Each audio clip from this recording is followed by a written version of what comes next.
दोस्तों, आज की कहानी है भाभी जी मायके से भला तो मेरा ससुराल ही है।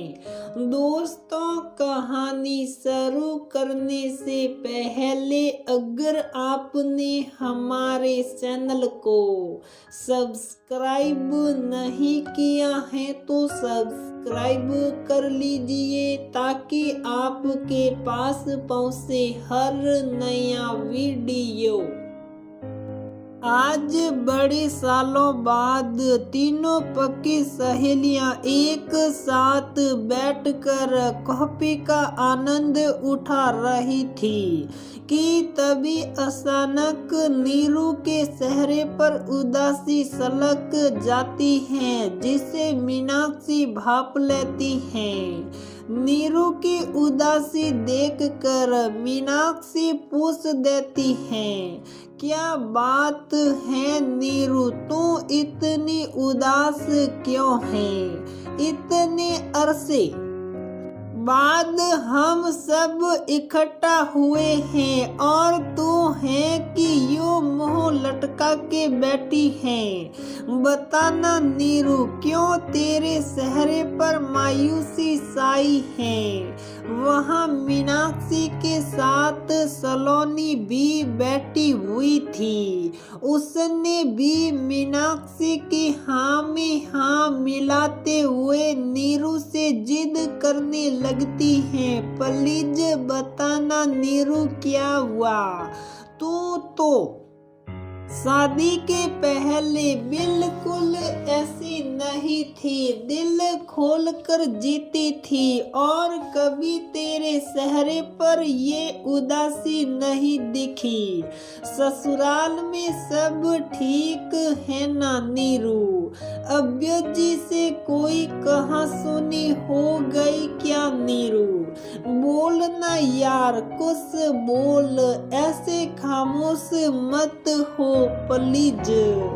दोनों सहेलियों के द्वारा कभी जिद करने के बाद नीरू के आंख नम हो जाते हैं और अपनी नम आंखों से कहती है, जिस बेटी का मायके में सम्मान न हो तो वो बेटी निराश उदास होगी ही ना।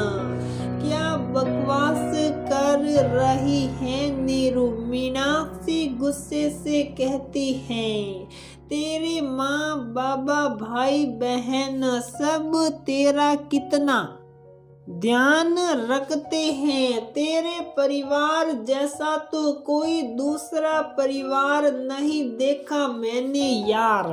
कितना प्यार करते हैं तुझे और तू कहती है मायके में सम्मान नहीं होता तेरा।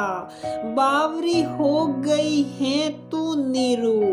देख सलोनी, नीरू क्या पागलों जैसी बातें कर रही है। लगता है 10 सालों से ससुराल में रहकर अपने माता पिता को भूल गई है। मैं सच कह रही हूँ मीनाक्षी। अच्छा तो बता, जब तेरे परिवार में सब तुझे नजरअंदाज करने लगे तो तू क्या करेगी? मैं बहुत खुश थी अपने पिहर आने के लिए। मैंने सोचा इतने सालों बाद जाऊंगी तो माँ बाबा भैया भाभी खुश हो जाएंगे, पर मैं गलत थी। अब तो मुझे यहाँ आकर उल्टा दुख हो रहा है कि क्यों आई मैं।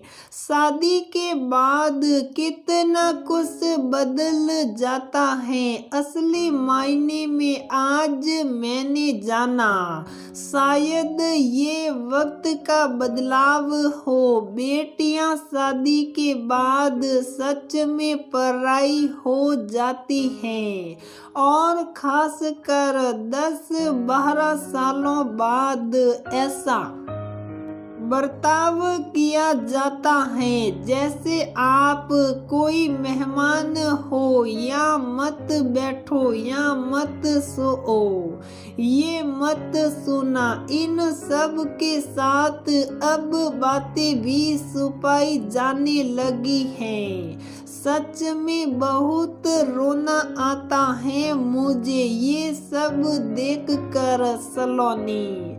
मन तो करता है कल के कल ही चली जाऊं यहाँ से, पर नहीं जा सकती। ससुराल में लोग क्या कहेंगे। 2 दिन में मायके से भाग आई, मेरे पीहर का नाम खराब हो जाएगा, इसलिए चुप साप जैसा सभी कहते हैं बस करते जाती हूँ। अभी उस दिन की ही बात ले लो जिस दिन मैं यहाँ आई। मुझे आराम करने के लिए सबका मुंह देखना पड़ रहा था। बाद में मुझे गेस्ट रूम में भेजा गया। अब तू ही बता मीनाक्षी, घर की बेटी के लिए एक कमरा नहीं रख सकते ये लोग। मैं माँ को बोली भी, पर वो बेचारी ये बोलकर शांत हो गई कि तुम्हारा जो कमरा था उसमें मिनल बड़ी बहू की बेटी रहती है। क्या मिनल कुछ दिनों के लिए मेरे साथ एडजस्ट नहीं कर सकती थी? अभी आज सुबह की ही बात ले लो, मेरी बेटी को नाश्ते में रोटी नहीं खानी थी तो मैं रसोई में उसके लिए पोहा बनाने गई, जहां दोनों भाभियां अपने अपने कामों में व्यस्त थी। और जब मैंने कहा रिन्नी के लिए मुझे पोहा बनाना है तो दोनों ने 10 बहाने कर मना कर दिया। मैं ये बात जाकर माँ को बताई और पता है माँ ने क्या कहा? अरे नीरू, सुबह सुबह बहुओं के पास बहुत काम होता है, अपने अपने पतियों के लिए टिफिन बनाती हैं, इसलिए चूल्हा खाली नहीं होगा। तू एक काम कर, आज उसे खिला दे रोटी सब्जी, कल मैं बनवा दूंगी। तुम्हें पता है कितना रोई रिन्नी। अरे वो 5 साल की ही है अभी, कैसे कैसे बहाने लगाकर मैंने उसे खिलाया। ऐसी ही बहुत सी छोटी छोटी बातें हैं मीनाक्षी जिसे मैं नहीं बता सकती, पर इतना जरूर कहूँगी कि कभी मैं सभी के आँखों का तारा हुआ करती थी। मेरी एक आवाज में माँ मेरी सभी इच्छाओं को पूरा कर देती थी और बाबा की लाडली थी। पर अब तो बाबा को मुझसे या मेरी बच्ची से कोई मतलब नहीं रहता। वो तो अपने पोते पोतियों में ही व्यस्त रहते हैं और भाइयों की क्या बात करूं, वो तो ऐसा दिखाते हैं कि पूरी दुनिया में वही एक कमाई करते हैं, आते ही अपने अपने कमरे में चले जाते हैं। मुझे ये सौतेलापन नहीं अच्छा लगता मीनाक्षी।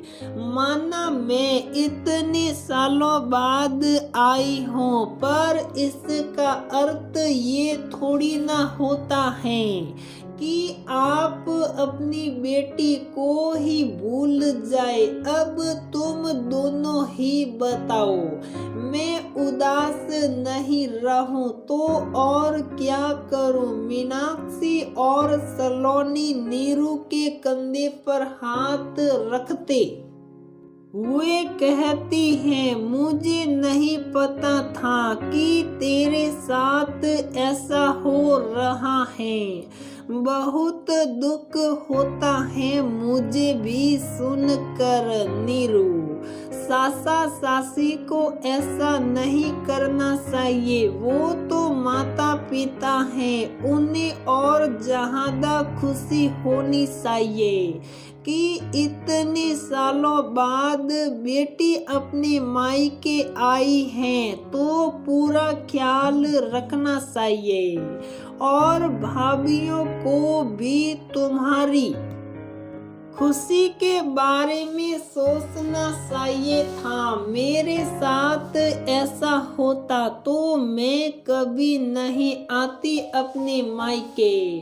भड़कते हुए सलोनी कहती है मैं कुछ मदद करूं क्या सासी को समझने में। मीनाक्षी नीरू को कहती है नहीं मीनाक्षी, अब बोल के कोई फायदा नहीं, क्योंकि वक्त निकाल गया है। कुछ दिनों में मैं ही चली जाऊंगी यहाँ से। कोई ना कोई बहाना बनाकर फिर कॉफी का लास्ट सिप लेकर नीरू सबसे कहती है अब मुझे जाना होगा मीनाक्षी। सलोनी मेरी बेटी उठ गई होगी।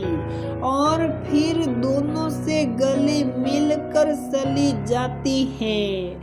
प्रिय दोस्तों, बेटियों को बहुत सोच समझकर पराया कहा गया है, इसमें सच्चाई भी है।